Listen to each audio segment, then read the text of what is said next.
Oh my goodness, babies. I'm trying to read y'all a book and I got dogs coming on me everywhere. I might need to have this. Y'all like my outfit? My outfit is why I don't shop at Shein. Because this is not what I was going for. This is my I'm cleaning my house on Sunday afternoon outfit. But anyway, I digress. So I'm cleaning the back bedroom, and this was Arwen's bedroom when she came to visit. And it's really funny. This was my mama's bed. So it was Arwen's great-great-grandma's bed. And the bedspread that on it belonged to her great-mama. And then, so I thought it'd be fun to pull out Mimze's pillowcase from when I was a little girl. Don't you just love it? And she loved it too until it was nighttime. And then Raggedy and Andy had to go in the closet because she didn't want them looking at her. So, okay. But it got to the point I would point at something and she'd go, is that your grandma's too? No, sometimes it was, but a lot of times it wasn't. But this bedroom suit really did belong to my mama, which is her great-great-grandma. Anyway, I digress. But in honor of Raggedy Ann and Andy, look what I pulled out of my pile of books today. Raggedy Ann and Andy and the Rainy Day Circus. I don't even know if I've ever read this book. And I don't think I had a Raggedy Ann doll when I was growing up. I just had a pillowcase. So we're going to read... Oh. Well, because it's a little golden book, we're going to read it anyway. But it appears that the first page is missing. Oh, and this was my cousin Tori's book, Victoria L. Rowe. She's in here. This was her book, so I don't know what happened to the first page. I'm going to say that one was, we'll have to ask her another time. But we're going to go ahead and read our story anyway, because it is a golden book, and it is Raggedy Ann and Andy. All right. Marcella propped Raggedy Ann and Andy hand in hand on the nursery window seat.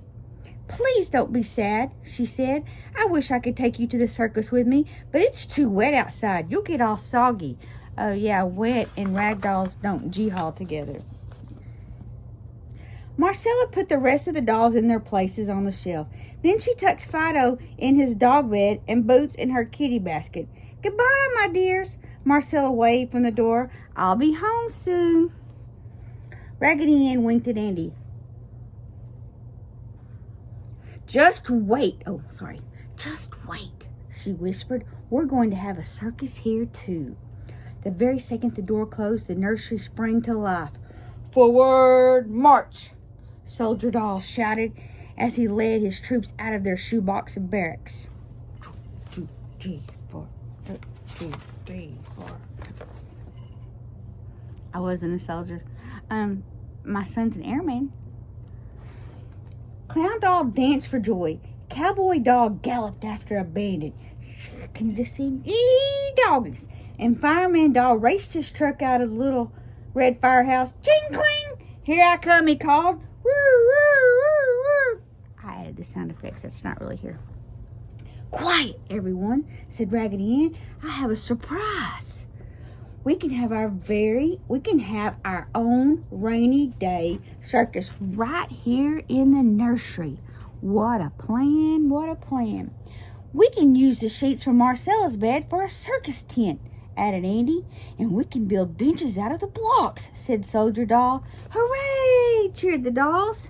That does sound like a good time. Kind of reminds me of Toy Story. This book way predates Toy Story because even if this book was brand new, I know how old Tori was, and this book's gonna be older than Toy Story. Everyone helped. Raggedy Ann and Andy put up the tent, and Soldier Doll and his troops built sturdy block benches. French Doll and Ballerina Doll made the cotton candy, and Fido licked the pan. Ooh, I do admire some good cotton candy. Soon everyone was sitting under the big top. You know, I could do that. I got a blanket right here. I could have us a big top. Seems like a lot of work, doesn't it? Let's just read our story. Soon everyone was sitting under the big top. Rum-ta-tum, blared the military march in bed.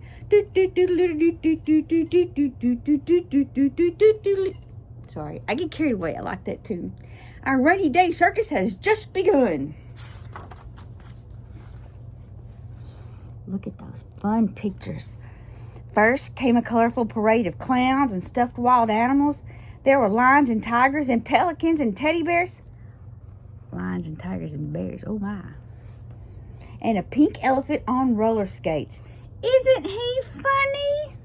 Giggled Raggedy Ann. Kind of reminds me of Dumbo, but I guess why wouldn't it? Because, you know, Dumbo did live in a circus. Silly me. Cowboy Doll was first on the program. He performed daring lasso tricks on Poncho, his painted hobby horse. Mimzie used to have a hobby horse. Mine was light blue. Ooh, we're stretching the brain cells back right there. Yippee-yi-yay! Cowboy Doll called as he twirled his lariat. Yippee-yi, yippee-yi-yay. Let's not ki-yay. So we can keep this rated G. French Doll was next. Everyone oohed and awed as she tiptoed across the tightrope. She got a La Madeline hat. Woof, woof, barked Fido. Oh, excuse me. I wasn't even talking to her. Yay, my juggling dog act. Or watch my juggling dog act. I need to tune in my contacts today. Then, to show how good he was, Fido juggled his 6 dog biscuits at once while balancing a ball on the tip of his nose. Boop.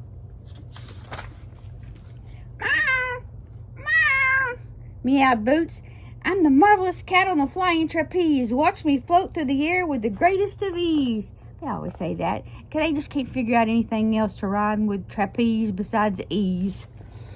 After Boots did her act, the crowd began to chant, "We want Raggedy Ann and Andy. We want Raggedy Ann and Andy. We want Raggedy Ann and Andy." But the Raggedys were nowhere to be seen. Indeed, instead, the next act turned out to be a horse with red and white striped stockings. Oh, that's suspicious. If you know, you know. We see you. The band began to play as the horse skipped and hopped and circled the ring. When the horse marched to the center of the ring, the band stopped playing. "For my first trick," said the horse, "I will count to 5. "A talking horse!" cried Clown Doll. The horse tapped one front foot 5 times as he counted. 1, 2, 3, 4, 5. That's an old horse trick. That's been around. They really do that. Then he bowed a long, low bow. "A horse that can count," cried French Doll. Everyone clapped and clapped. Of course they did. Ooh, that's like a weenie dog horse, isn't it? It's getting a little long in the tooth. "For my next trick," said the horse, "I will change my size." The horse's front feet walked forward. His back feet walked backwards. Leona does that. Just look. Let's look at Leona. See, she's long like that. Sometimes her front feet stop and her back feet just keep going. Maybe she knows the Raggedy Ann and Andy horse. The horse's front feet walked forward, his back feet walked backward, and he became longer and longer and longer, and everyone shouted and cheered. Don't you wish you had all these puppy dogs to help you read a book? There's only just 3 up here with me. And the one that's too fat to get up here by himself is still down there. The drum began to roll. Then the horse made his front feet hop backward, and his back feet hop forward. And suddenly he was short and fat. Again, he bowed a long, low bow. The cheering was so loud that at first no one heard Fido bark. "Woof, woof," warned Fido. "Marcella's coming home." "Move fast," said Soldier Doll. "We must put everything back the way it was." "But where are Raggedy Ann and Andy?" asked Cowboy Doll. Look, people, it's even got a cowboy doll. All we need is a slinky and a potato head. "Here we are," said 2 voices. We know where they were. We got good eyes. We have good observation skills. Then the front half of the horse with the red and white striped stockings hurried off. It was Raggedy Ann. "I'll take down the circus tent," she cried. Excuse me, sir. Raggedy Andy climbed out of his half of the horse costume. "I'll help Cowboy Doll round up The hobby horses, he said. The nursery door opened just a second after the dolls had scurried to their places. That was... Excuse you, sir. Sorry, Sherman's just very interested in what's going on up here. Funny, said Marcella, looking around. I thought I heard something, but everything is just the way I left it. Little does she know. Last page. Sherman, come sit over here with me. They just love to hear Mimzie stories, too. It's not a big deal. Calm down. Then she said, poor rag dolls. I'm sorry you had such a dull, rainy day. That's what they had. But the dolls all smiled contentedly. They were remembering the lasso tricks and the tightrope walker and the juggling dog and the cat on the flying trapeze. And the longest, shortest, fattest, funniest, most wonderful horse in the world. A horse with red and white striped stockings. And that is the end of the Raggedy Ann and Andy and the Rainy Day Circus. That was missing the very first page, which probably just told us Marcella was going to the circus and everybody thought they could go and they couldn't go because it was raining outside. I don't actually know. But what I do know without a shadow of a doubt is Mimzie loves you.